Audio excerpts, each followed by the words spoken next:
All right, I appreciate that. Appreciate that. Hey, BCTECH Summit, day 3, who's ready? See, now that's good, right? I understand some people like to sleep in, maybe had a good night last night, but we are ready to give you an awesome day. My name is Riaz from Breakfast Television Vancouver. Proud to be back here with you once again. And how good was yesterday? I'm hearing all kinds of great feedback on the sessions, the marketplace. Awesome, good connections. It's leaving you speechless, I see. This is fantastic. Well, listen, here on day 3, last but not least, we're going to recognize some great dynamic speakers once again. Fujitsu, IBM, former leader from Walt Disney, going to take this stage, and the content is going to be spectacular. I mean, we have some key sponsors that will take this stage, but you see the hashtag BCTECH Summit. Before we started, the photo wall is going, a lot of content being shared online. We want to keep that going. And if you're wondering about what is happening today, of course, the BCTECH mobile app, that's your resource. We want you to be on top of the schedule for the day. But the great thing about it is when I walked out there yesterday, I was talking with the team of what really stands out. Great team of leaders from IBM. I know they're a big sponsor year after year. I think it was Eric and Brad. I know John's bringing in Dr. Bob Sutor later. And I said, well, what's a win here?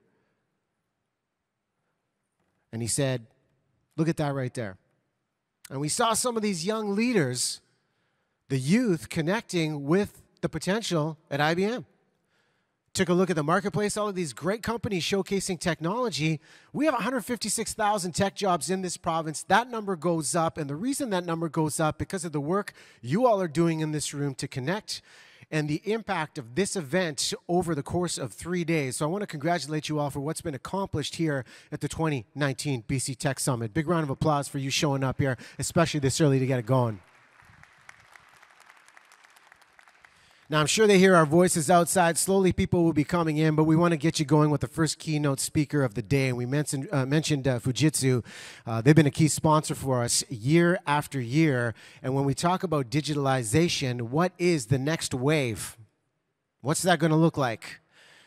Well, joining us to provide some insights, their VP of Digital Consulting is here. So if you could, please help me to welcome Adam Steinberg to the stage. Adam.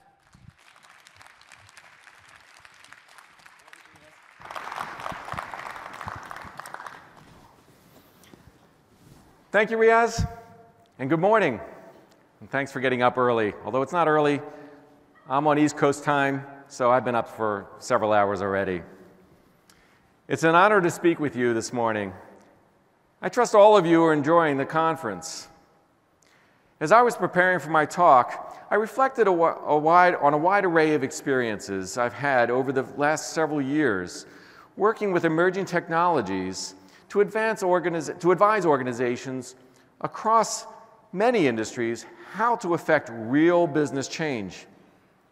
To no surprise, these experiences share starting points that many of you may be experiencing or encountering or align with your organization on your digitalization journey. Several recurring themes about AI and quantum computing are beginning to emerge and have been discussed already in preceding talks here at BCTECH Summit. Perhaps you will hear them again as I share with you several real-life examples of emerging technology use in the real world today. Fujitsu is really proud of being part of BC's and Canada's technology ecosystem. We've been here for 45 years as an IT services and consulting organization, and are really thrilled to be now headquartering our AI global business right here in Vancouver. Artificial intelligence. Is it real or is it hype?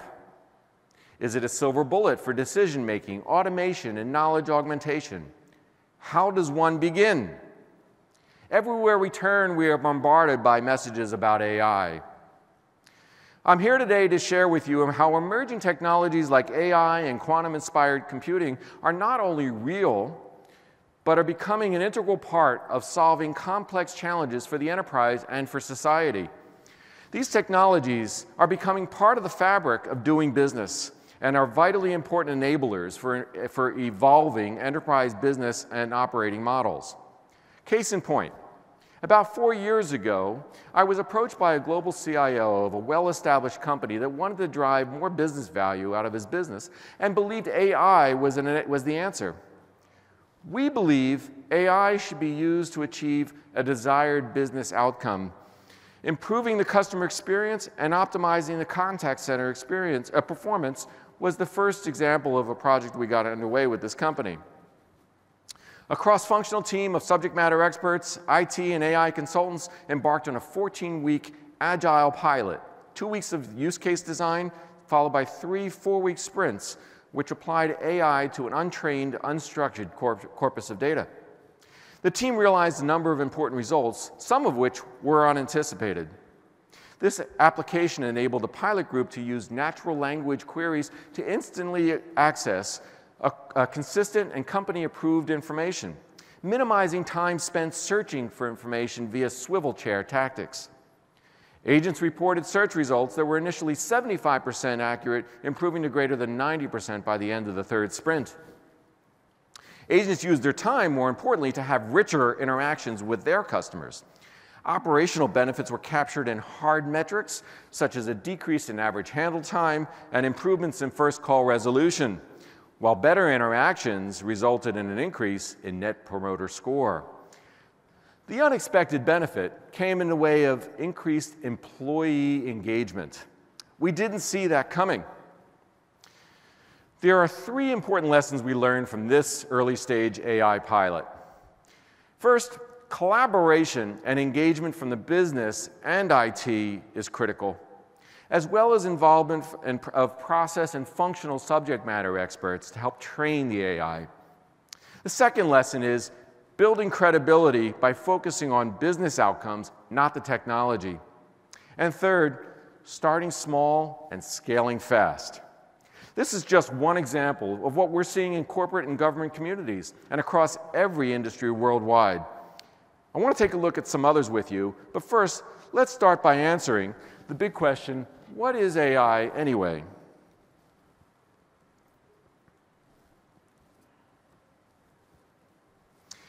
Technology companies, large and small, are developing unique AI technology innovations to exploit data to deliver previously unthinkable outcomes. So what is explainable AI? Many AI technologies can make decisions in new situations as a result of learning. However, they can't tell you how such a conclusion has been reached, and thus it makes it difficult to exploit the full potential of the technology. We believe one of the keys is to develop technology to help distinguish the logical connection between inputs and inference results. Transparency showing why an AI produced the answers it did is important if there's to be a level of trust in the AI's recommendations. This is especially important in heavily regulated industries like healthcare and financial services, where actions and decisions are scrutinized. Let's continue our exploration. AI is a muddled term that is still misunderstood in our daily lives. For the last 50 years, conventional computing machines were only able to process structured data, representing about 20% of the universe of data existing today. Most of the world's digital data is unstructured in documents, images, social media, and many other forms. Thankfully, there now exists AI technology that can make sense of unstructured and structured data types at scale, thanks to the cloud and inexpensive compute power. For the sake of today's talk, let's simplify our decision of AI systems to one that understand, reason, learn, and interact. They can read, see, and speak, such as our digital personal assistants do, or as some of those cute robots that we see in banks or in hotels. AI systems are not programmed, yet they produce probabilistic recommendations, hence the increased focus on explainability. AI is already being embraced by almost every industry and by the public sector. We'll now talk through a few examples of how AI is in use today. Retail is an industry focusing on improving the customer experience across all channels and optimizing in-store shopping. An innovative new use of AI helps detect and prevent the fraud prevalent at self-checkouts without having a negative impact on the payment process for honest shoppers. In this example, a leading supermarket chain was seeking to provide a frictionless customer experience in its stores with minimum human intervention. However, self-checkout machines are easy targets for fraud, and our customer was looking to find an easy and non-disruptive solution to fight in-store theft. Did you know that fraud costs more than $9,000 per year per self-checkout lane? A typical grocery store has more than 100,000 items. So an AI needs to learn to recognize items for which product packaging changes over time. By adding cameras to existing checkouts, we used machine learning and AI to cross-check whether a scanned barcode matches the physical appearance of any item, making it impossible to use a barcode for a relatively low-cost item, such as bananas, in place of high-cost items such as alcoholic beverages. We created a localized AI solution for each store. We blended several AI techniques to detect a product passing by the camera, and we simplified the integration with existing in-store systems, the results of which provided an improvement in the in-store experience delivered by the retailer. We reduced the possibility of using a barcode for low-cost items in place of higher-cost items, and we minimized the integration cost, reduced the negative impact on the payment process, and achieved a significant reduction of in-store fraud. Now we'll turn to the San Carlos Clinical Hospital, which has been focusing on improving care, teaching, and research since it was founded in Madrid in 1787. Healthcare institutions such as San Carlos are finding the provision of healthcare services is increasingly incorporating many different types of data, the results of which are revolutionizing the sector. The ability to apply semantic and analytic techniques to unstructured and structured healthcare data is enabling healthcare practitioners to discover hidden correlations, identify care patterns, and support clinical decision-making, paving the way for a new generation of improved healthcare services. A healthcare API was developed to improve clinical decision-making and the accurate assessment of risks for individual patients. The solution cut in half the time for preliminary assessment of patient records, increasing the time made available for actual patient consultations. The solution also identified care patterns, establishes demographic profiles, and provides exploratory analysis of data sets and delivers information via a rich and interactive visual environment. San Carlos Hospital now benefits from faster and improved clinical decision-making with highly accurate risk assessment. At the end of 2017, wind power generation in Canada represented about 6% of Canada's overall demand. Siemens Gamesa produces over 5,000 wind turbines each year for use in wind farms. Each blade can measure up to 75 meters and takes a skilled engineer upwards of 6 hours to assess its quality. Defects cannot be tolerated. The lifespan of a blade is about 25 years, and a large turbine can cost approximately $4 million. Quality inspection during the manufacturing process is performed by making an ultrasound scan of the blade and manually inspecting the scan for visual signatures of possible defects. The project team combined image recognition and deep learning AI expertise with quality inspection domain knowledge. The AI solution required training time of just a few short weeks in order to recognize 100% of defects. Automation of inspection data analyses reduced the manual overhead of quality inspection of the blades and a reduction of time from over 6 hours to just 1.5 hours. Now, engineers have time to focus on the defects they are directed to rather than on time collecting and visually inspecting the data. Let's turn to quantum-inspired technology and a discussion about it. It's already solving real-world problems. We're reaching the limits of computing performance improvement through the miniaturization of conventional semiconductor technology that has been driving innovation for decades. So we need to innovate and find a new architecture and computing paradigm.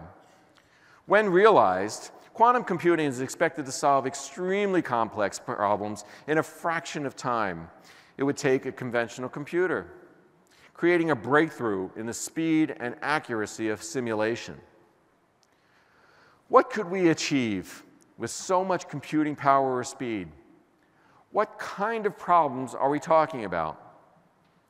Some examples of current-day challenges are, in financial services, we're dealing with 10 to the 36 combinations or more associated with portfolio risk optimization. In a world of ride-sharing and autonomous vehicles, how will fleet operators determine how much of what type of vehicle equipment to be located in a depot or a geographic area to meet demand in the moment? Thankfully, there is a global community of scientists, academics, and technology companies that are devoted to bringing quantum computing to reality and evolve towards commercial viability. The quantum solutions that are in the marketplace today come with a set of limitations brought on by the maturity of the technology, environmental requirements, and cost of operation and service delivery. There is a digital technology available that is quantum-inspired, drawing inspiration from quantum phenomena, but implemented on current semiconductor technology. This digital annealer design can run up to 10,000 times faster than industry-standard compute, leaping ahead 12 Moore's generations. Digital annealing best addresses a class of problems known as combinatorial optimization. Combinatorial optimization is a topic that consists of finding an optimal object from a finite set of objects. We believe that there are classes of problems across industries such as financial services, manufacturing and automotive, logistics, and chemistry and life sciences to apply this computing power and unlock significant value and ultimately solutions that will positively impact society. Let's take a look at two of the examples. For a German luxury automobile manufacturer, their goal in this first project with them was to optimize and reduce the time for the PVC sealing process of an entire car.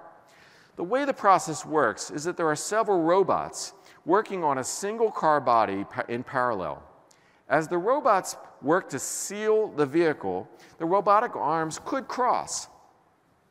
The challenge is to find the optimum paths for the robots so that their arms do not cross, and to ultimately minimize the time it takes to seal the car. This is where quantum computers, like digital annealer, come into their own. We found that digital annealing is up to a triple-digit times faster at solving the problem than classical computing architectures.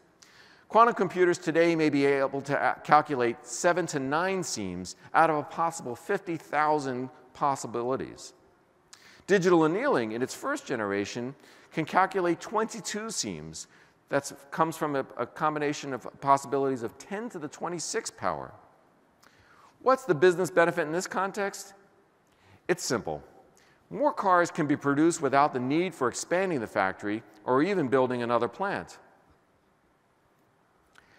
How does a 300-year-old banking institution do innovation? That's the challenge that NatWest grapples with every day. As a result of the last financial crisis, banks need to maintain a portfolio of high-quality liquid assets. The HQLA regulation is the liquidity coverage requirement which requires banks to hold an amount of high-quality liquid assets sufficient to withstand cash outflows during a significant stress scenario lasting 30 days. In the situation related to NatWest, that amounts to having an amount of 120 billion pounds sterling on hand. The project objective was to minimize the risk associated with a portfolio of HQLAs defined in terms of the relative volatility of HQLAs with respect to each other, while making as much interest as possible. But like everything we deal with, there are constraints. And those constraints consisted of assets can only be purchased in sizable lots. There was a limited budget available for purchasing that portfolio of HQLAs, and a minimum target is expected by the bank on a return. The efficient frontier represents the theoretically best return for a given level of risk. The solution used, the digital annealer, was 300 times faster than the current approaches, albeit on a small-sized problem. We've only just begun to explore the many exciting ways in which AI and quantum-inspired technology are transforming business and society. As you contemplate how to get started, I'd like to highlight and recommend a few actions. The first action is plan now to embrace emerging technologies. Emerging technologies are delivering real business outcomes today. AI is penetrating our consumer and social lives as it is also spreading in business. Quantum-inspired technology is ready to begin solving classes of optimization problems constrained by classical computing limitations. The second recommendation is shake up your digitalization journey. Monitor the global emerging technology ecosystem. Embrace game-changing technologies that will provide breakout performance and engaging end-user experiences. And the third recommendation is execute for success. Choose your use cases wisely, align the desired business outcomes with your enterprise strategy. As momentum builds, scale out that solution to enterprise level. Collaboration and executive sponsorship is key. Be sure to stack your teams with the right mix of functional and technical expertise. Collect critical data to gain valuable insights and knowledge to support your business. Run a pilot that meets a high level of feasibility and has a wow factor. Learn from your experiences, evolve your program, and calibrate along the way. What will you do next? Thank you.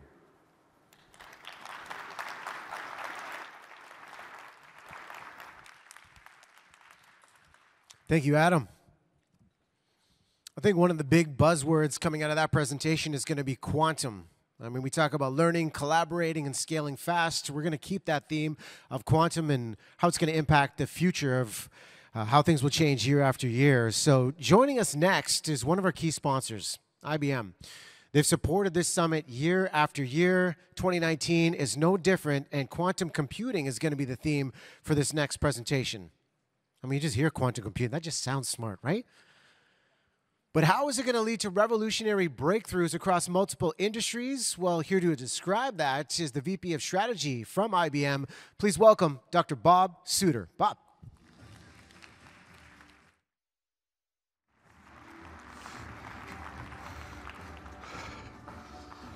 There is, in the movie Ant-Man and the Wasp, right in the middle of it, there's this very funny sort of exchange where Ant-Man and the scientists are, going back and forth, and they're talking about quantum this and quantum that. And, Ant-Man finally says, do people just put quantum in front of everything, right? And sometimes it can feel that way because it's an important technology. It's getting a lot of attention. There's real progress being made. What I want to talk about here today is, first of all, actual quantum computers, right? And I want to talk about universal quantum computers, not special purpose machines that happen to use some quantum technology. Your laptop is a universal machine. Your smartphone is a universal machine. That is, it's for general purpose programming, and that's the sort of technology that is going to take us forward to all the different solutions, assuming quantum actually can deliver on these things. Which brings me to another point regarding quantum. And this is something to look for when you're reading articles and things like this. No one should ever say, quantum computing will. Well, yeah, that's nice. Show me when it does, all right? It is so easy to overhype a technology that is going to take several years, in fact, decades, to really pan out and to do the sorts of things we want it to do. So I caution patience. I caution looking at this with a very careful eye, right? When you really do something with quantum, announce it, show us your numbers, show us the progress, and let's minimize the hype with this. So with this, I want to start with this slide, which really I went through, and I thought about all the terms and a lot of the scientist names that pop up when you're thinking about quantum.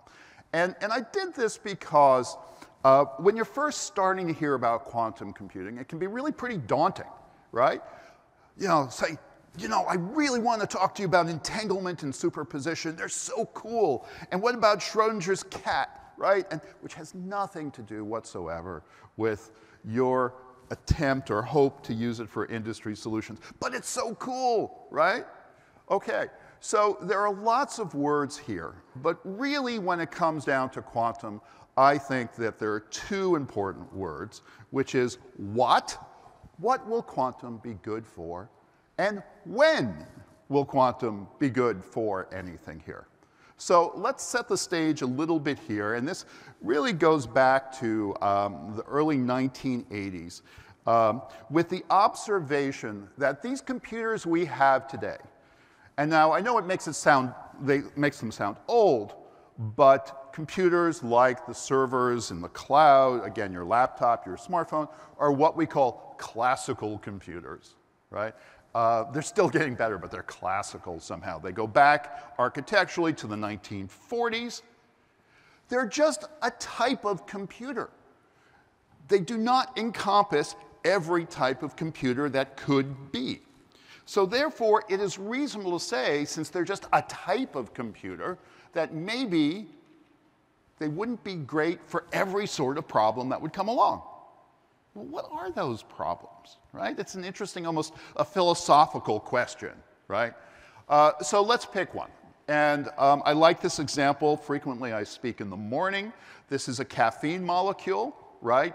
Many of us know and love this molecule, right? No matter where I go around the world. As you can see, it's not a very large molecule. We will not get into the chemistry of it. You don't have to think back to high school and things like this. However, one of the goals of working with computers, big computers, and whether it's material science, eventually drug discovery, is somehow getting molecules inside that computer, right? That is, rather than have to work in a wet lab with beakers and test tubes and all these instruments, if we could exactly represent these molecules inside a computer, we could compute the way they interact. We could design, by computation, molecules for various reasons, right? So again, new materials, new consumer products, eventually, as I said, drug discovery. Well, how reasonable is that to do, right? So somehow model the molecule exactly, not approximately, exactly inside there. So let's take caffeine. If we were to represent the information in a single caffeine molecule, just one, at one instant, and we just want to talk about, let's say, the energy, right? So it's a molecule, right? There are atoms. They're trying to pull each other apart. They're trying to stay in a certain position. How much energy, how much information about that energy is there? Is it a megabyte? Is it a gigabyte, right? How much is there? Because we have to know that if we're going to work on it inside a computer. And it turns out the number is absolutely ridiculous. The number of zeros and ones you would need is 10 to the 48th, 1 with 48 zeros. Now, the number of atoms in our planet is estimated to be between 10 to the 49th and 10 to the 50th. So you would need storage. You would need zeros and ones comparable, in the worst case, to 10% of the number of atoms in our planet to represent the energy of one molecule exactly. Ain't going to happen. Therefore, we need a different type of technology. And so if we have a technology that is built on quantum mechanics, which is the theory, the model of how very small things work, and let's call it quantum computing, we have a hope of doing this. And in fact, with 160 quantum bits, which is a different notion from just zeros and ones, much more sophisticated in what an individual qubit can do, and especially as multiple ones work together, we could fit all that information into 160 qubits. Our largest quantum computer is 50 qubits. Now, side note, don't just count qubits. The number of qubits does not directly say how powerful your machine is. All right? If I have 50, 100 great qubits, that is so much better than having 500 really lousy qubits. All right? So the count of qubits is not a great measure. But the point being here is classically completely impossible for this, what seems like a trivial problem. Quantum seems reasonable in a few years if things keep going well. So really, there are three phases that we consider have been going on, will go on with quantum computing. The first one is the quantum science period. It started in the early 1900s. The second is quantum ready, where we are now. And then the goal is to get to quantum advantage. So let's go through these one by one. And there is the required photo of Einstein in any quantum discussion here. People started noticing in the early 1900s that the models they had for physics didn't quite line up with the experiments they were doing. And so eventually, this idea of quantum mechanics was proposed. Many people had trouble with it. Einstein was never really very comfortable with it. He was brilliant, but as it turns out, he was completely wrong about quantum mechanics here. And so through the years, the 1920s, the 1930s, and 40s, the theory evolved. In the 1960s, people started to think about quantum information theory. That is, how much information is represented. How can it be moved from place to place? All these types of things. And this came out of similar studies that were done in the 1950s with classical information theory, at Bell Labs in particular. And so work continued on this, but still no notion of quantum computing until the 1980s, where the example I just gave you, examples like that came to bear. And then really, late 1980s, mid-1990s, people started developing algorithms saying, if we ever had a sufficiently powerful quantum computer, this is how you might do something. But they were still decades away from having any sort of quantum computer. It was all theoretical. And you can go back and you can read these articles, and they're beautiful. It's beautiful theory and things like this. But there were no quantum computers to do this. Now, the hitch is this notion of sufficiently powerful. And this is where people get confused. The computers we have today are not sufficiently powerful. I will tell you right now, and this is why you have to have patience. There's nothing you can do on a 20-qubit quantum computer that you cannot do on your laptop as well. And in fact, in other areas here too, there can be controversy about what people say they are doing versus what you can do by a different way on a classical computer. So we are not yet in this period of really starting to show this differentiation. We are instead in what we call the quantum ready phase. We are creating more powerful machines. We are creating the software stack. We are working on the algorithms. We're trying to get on the right paths for the different solutions in the different industries, so that as we make the computers more powerful, the preliminary work we are doing now will start to bear fruit. And so we're extremely busy still in this quantum ready phase. Now, almost 3 years ago, we put up something called the Ibm Q Experience on the cloud. It was the first quantum cloud service. May 4th will be its 3-year anniversary. Since that time, over 110,000 people have used it. If you want to use a real quantum computer within minutes of my being done here, or if you're not paying attention right now, you could actually use a quantum computer on the web, the IBM Q Experience. They've run close to 9 million experiments, calculations on this. There's nothing stopping you. And in fact, do get started because education is critical here.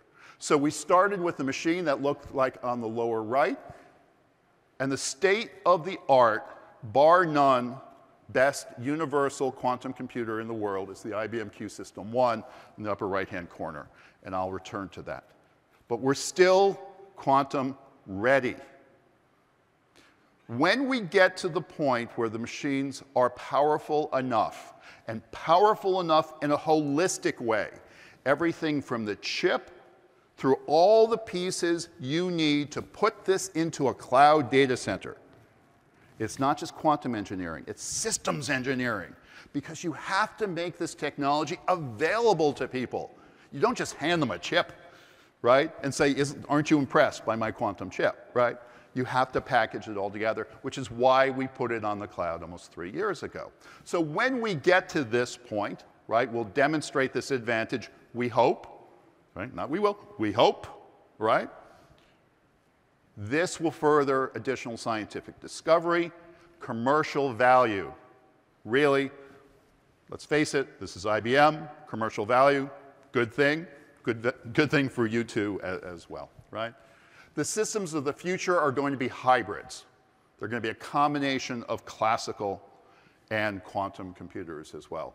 And eventually, as I said at the very beginning, our goal is fault-tolerant, universal, not special purpose, truly quantum computers. And that's what we are after. Now, how do you actually get into this? Well, I mentioned we had the Q Experience we put up almost 3 years ago. The second thing is, how do you code? Because ultimately you want to write some programs and do something interesting with this. We have put up and have been supporting with many other people the Qiskit open source software stack. No charge. And by the way, the IBM Q Experience, also no charge. There's no friction for you to start using this. To get access to quantum computers at their lowest level, this is Terra. At the highest level, Qiskit Aqua. These are the libraries that you can use today with Python to start developing applications. And then, if you are a specialist, you can work on simulation.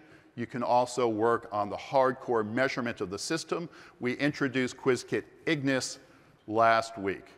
Now, I do admit the scientists had fun with this, the naming. There's kind of an earth, wind, and fire motif.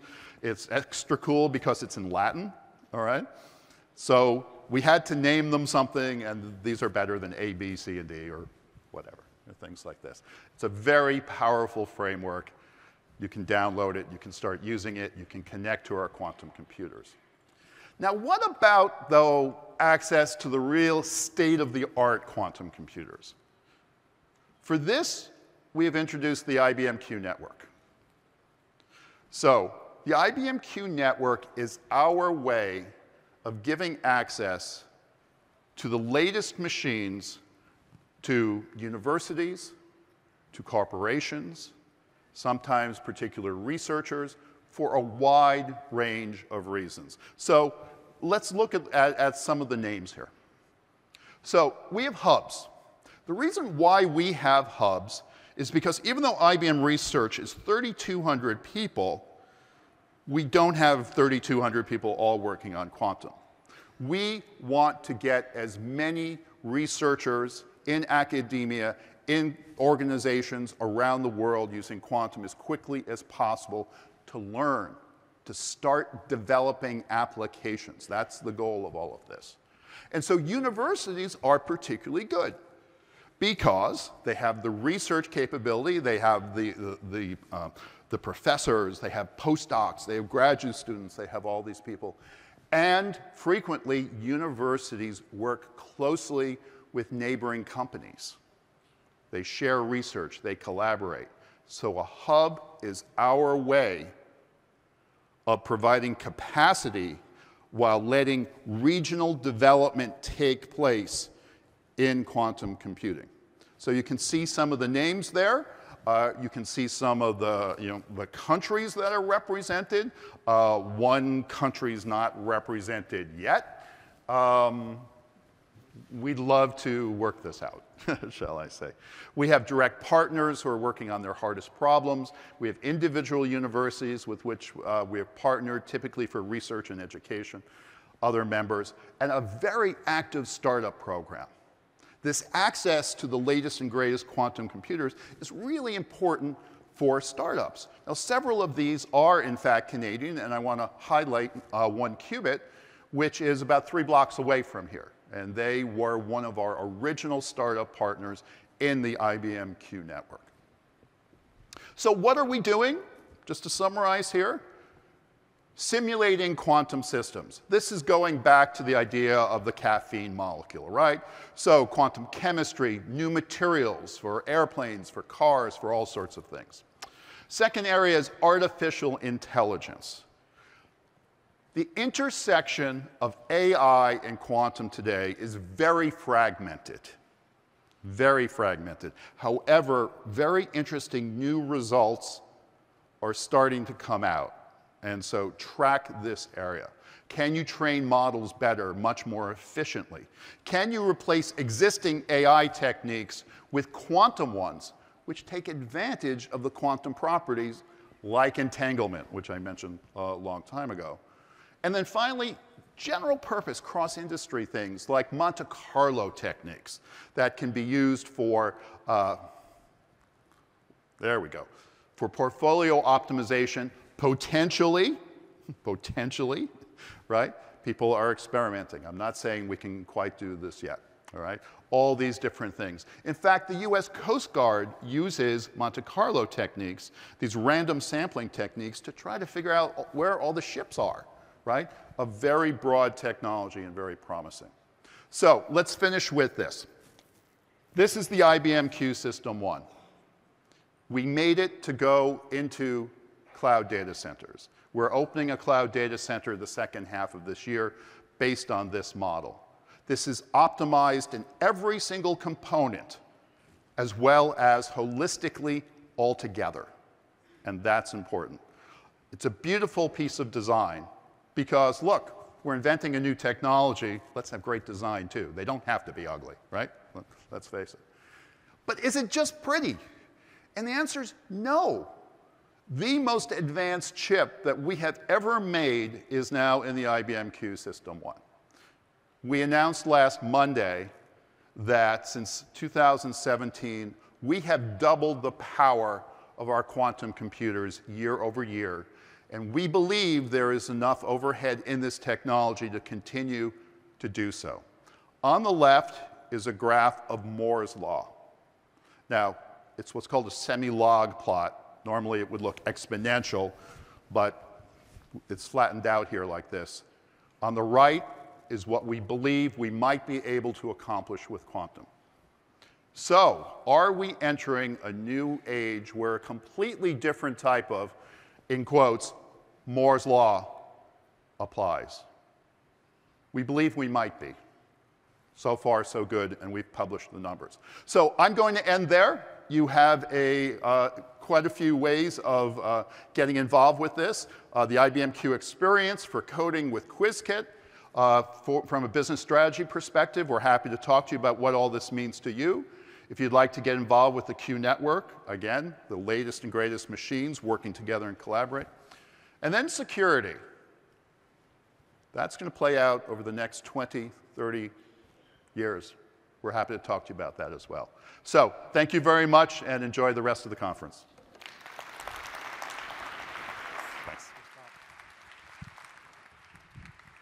Bob Sutor right there. Thank you very much, and I appreciate the fact. I'm going to go home and tell my parents I learned all about quantum computing today, because I'll be honest, when you work in broadcast and you come from an Indian family, they're still waiting. They're disappointed I didn't turn into a financial expert, lawyer, doctor, or anything, but quantum computing? I think we're making progress right there. So IBM, Big part of this conference and this summit. We appreciate their contribution.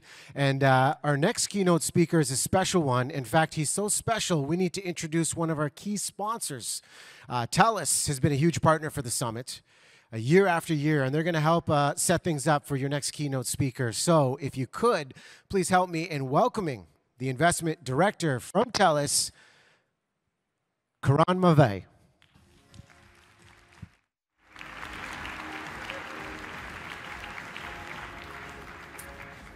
Thanks, Riaz. Good morning, everyone. Great learning about both AI and quantum computers. Speaking of Ant-Man and the Wasp, I get the pleasure of introducing our next keynote speaker this morning. So a quick word about Duncan. He's the former Vice President of Innovation and Creativity at Walt Disney. As a top executive at the most creative company in the world, he's helped support franchises such as Lucasfilm, Pixar, Marvel, and ESPN increase their capacity to innovate at scale. In 2017, he founded Ideate and Innovate, a consultancy where he's been helping coach top brands such as